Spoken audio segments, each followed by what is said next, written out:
you're not going to be able to deal with adversity like that. You gotta have the negativity so you can be prepared for it. I'm not saying to ignore it. I'm just saying you don't gotta perpetuate it. Yeah. You just try not to. What's the word? Not honestly, visualize, but like I guess like build it. I like to instigate shit. Yeah, I feel you. I feel you. There's nothing wrong with being a shit disturber. You got gaslight people sometimes. In a positive way, you know? Time and place. Time and place. In a positive way, man. But anyways, you guys got arrested. Yeah, well, I got cuffed. You got cuffed. Yeah. You got arrested. Yeah, that's not arrested, bro. I tell you, that's not arrested, bro. He was not detained. He was not in the back of the police. If he is in cuffs against his will, is that not detention? It wasn't against his will, though. Oh, so you gave him your hand? Yes. No, so he lifted my hand up a bit, and then he's like, "Give me your hand." So I'm not gonna try to resist because I've already seen too many times where people are like, "Oh, what do you mean? I'm not resisting," and they're not giving their hand. Let's give the backstory here before we continue. Let's give the backstory. Dreday, give the backstory to the people, the listeners. They don't know what's going on. So for everyone that's just listening to this podcast, so right before we started recording, we actually got raided by the police. Yeah. So feds did a sweep. Basically, what happened because we had to get some information before we talked about in the pod. So we came in, boom, me, Jream, and Jemel. We came in. I'm cleaning up the studio just before we're about to start doing the recording. And like I was already about to face the door because I'm like, let me bring in the mics and all that. And then we hear police. So I thought like, it's probably outside or something. Somebody need help. Yeah. I heard police think somebody need help. Yeah. I thought it was outside. I'm not even gonna lie to you. I was gonna ignore it because I'm like, that's not my problem. Hey, my man, I'm like, black people in the police. We don't have a really good track record. That's what I like about so we mind our business. So we mind our business. We don't run towards. We don't run towards the police. You know what I'm saying? That's crazy. That's how you get shot. Exactly. So didn't think much of it, and then all I hear is, "Please come out with your hands up." So I'm thinking, oh shit, some shit about to go down outside. Yeah, this guy got his phone and shit. He's like, oh, let me record this, boy. And then like when we came out the room, that's when we start seeing like lasers pointing at us. Jeez, beams. So I have my shades on, so I can't really see what's in their hands.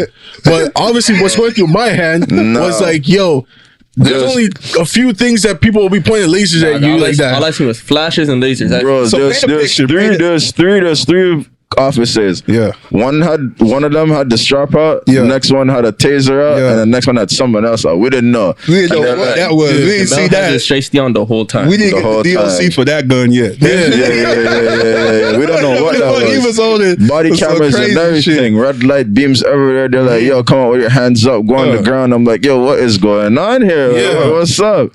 Jade is the first one out, so he was the first one on the ground, taking up all the space because the space, there wasn't too much space to begin. There's three of us. We're all big guys here. All over 6 feet. Plus, you know what I'm saying? Yeah. So there's not a lot of wiggle room. So get on the ground, they'll put your hands up. So they go and they put the cuffs on DeAndre because I guess he's the first one there. Yeah. Like, you got any weapons on you? Trying to search, go for ID. And then me and Jim are in the back, just on the ground on our knees, and they're like telling us like what's going on or whatever. The skip past the part. You still had the mask on. Yeah. That shit crazy. That's not crazy. You didn't lift the mask at all. You didn't think. When we came out, you look at least a little bit. When we came out there, I understood why he didn't take it off. Just because when we got there, they're screaming at us, "Put your hands up." Yeah, I was like, lift the mask right then. It would have came up with my hands. It would have been what fluid movement. You don't want to give them a reason to be wilding. What you talking about? You lifted your mask. Yo, you got guns pointing at you, fam. At that point, you just listen to what they say. They even told us like, yo, stay still. Stay still. Don't move. And lift your hands up at the same time. What you want me to do? Just listen to what the niggas are saying, bro. I'm happy this nigga wasn't there. Because if this guy was there, I would have got shot. DeAndre probably got tasered off of your dumbass not listening to what these niggas saying. Yes, sir. I would not have taken that shit serious. So thank God this guy wasn't there.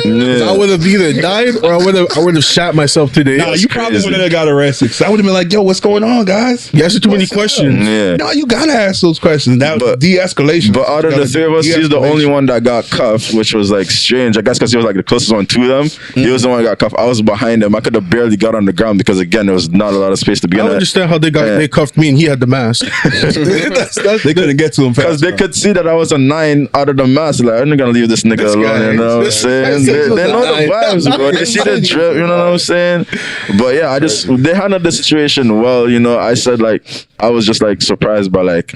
Like they came like so quickly, like yo, what's going on? Quick. Like, bro, we got into the building, like unlocked the door. 5 minutes later, they're here, police. I'm like, bro, what is going on? So, but yeah, man, I personally feel like whoever called, you know, I'm not gonna call them out on the pod, but whoever called, it was your neighbor. They definitely said we got some black people. You don't know which neighbor, right? We know exactly who it is. Oh, you know which neighbor it was? Yeah. Okay. So it's just the fact where it's like I feel you did say. Yeah. I feel like they just said, yo, we got some black people. They're like, oh, niggas? All right. They hung up the phone. They didn't even tell them we on the way. They just pulled up. They pulled up in 4 cruisers and all that. I don't know if they're still here right now though. Yeah. But it was a calm situation, you know. After everything got, you know, straightened out, you know, no one got hurt, you know, everything. I got hurt, my wrist hurt. Oh yeah, this guy. I kept complaining that my wrist hurt, and then I was like, yo, can you loosen this? You know, I'm not a threat. This guy's like, nah, and then I didn't hear. I didn't hear when he said like it's not supposed to be comfortable. Yeah, that's what the officer I'm like, yo, bro, I'm not even a threat. So like, he doesn't know that though. To him, you're just another nigga. You know what I'm saying? He emptied my pockets. He knew I had no weapons on me. That's true. Man, just doing his job, you know. But in those situations, you know, just gotta be calm, listen to what they're saying, and just de-escalate everything because it was just a big misunderstanding. Like the person that called said that, oh, they saw a knife. I'm like, bro, the man had keys in his hand. How did you guys talk him down, like out of it? Like, so you guys were just like, oh, we're just. I was just talking normal. I said, I said, well, you know, honestly, we weren't even talking at first though. They started asking us questions, and that's when it really like. Yeah. Because I'm just like, yo, like, what the fuck's going on? Yeah. Because I said, yo, like, what's going on? And they're like, oh, like, we heard someone breaking in. And I was like, we just got here. So I'm like, how long ago did you get this call? And like, they didn't really answer my question because I was like, yo, like, how did, like, it didn't make sense to me because I'm like, we didn't even know there was someone even in the other room. That was one thing. And then when they said, oh, like the neighbor called, and I was like, neighbor called, like, and then I seen him come out and he was just watching, and then I think he said like he doesn't recognize us. Was the neighbor door open or just cracked? It was closed. It was closed? Completely closed. So this nigga done creaked the door? Saw the shiesty and got scared. Shiesty man. He's like, nope. Holy fuck. Nope. But my whole thing is, bro, I'm in all white. It's the middle of the day. Things too. That's the thing. It's like, I don't know what robbers comes in with bare stuff. That's the equipment to like. We're talking loud. You know it's not like we're drill. Whispering. Yeah. So it's like it would have been different. The stethoscope, the stethoscope, whatever the fuck that shit is. What do you call that shit? The stethoscope? What is it called? Are you talking about for the doctors? The shit for doctors. The stethoscope. How do you pronounce it? The see what I'm talking about? Yeah. How you go? Go ahead. Go. He's not even gonna try. I know what you're talking about though, but like, yeah, we all on the same page, right? Yeah. All right, cool. So yeah, the situation was just a big misunderstanding. Exactly. So but I'm happy that it got. We're all safe, man. I thought you were gonna tell me to get up and then they're gonna put me in the whip. Like once I thought Dreday was about to. Yeah, I was. You thought he was out here? They put the cuffs on him. I said, yo, they put on quick, shit. Bro. Yeah, like once they came, yo, give me your arm, and they start pushing my arm up, and I was like, bro. You don't even know what's going on. Like, what did I do? I'm like, what did I do? I shouldn't be laughing, but this situation is so funny, man. It's just funny. At the end of it all, though, when everything was calm, the cuffs were removed, and they understood, like, yo, these guys just here to fill my pockets or whatever. Right. They held us up. Saying it was like a Family Matter episode. They're like misunderstanding our bad. You guys keep doing. Wasn't one officer talking to you about Pinball Clemens? Yeah, was it you? Yeah. He was talking about the jersey we have. Trying to be relatable and thing. Now I'm like, I understand y'all got a job to do. You guys did your job. All right, bounce. There's no threat here. That's good. We don't got to be buddy. You know, you did your job. No one got hurt. All right, salute. That's crazy. I was even saying earlier, like this will now be the 3rd time in my life that I've been cuffed, and it was just like, man, this is.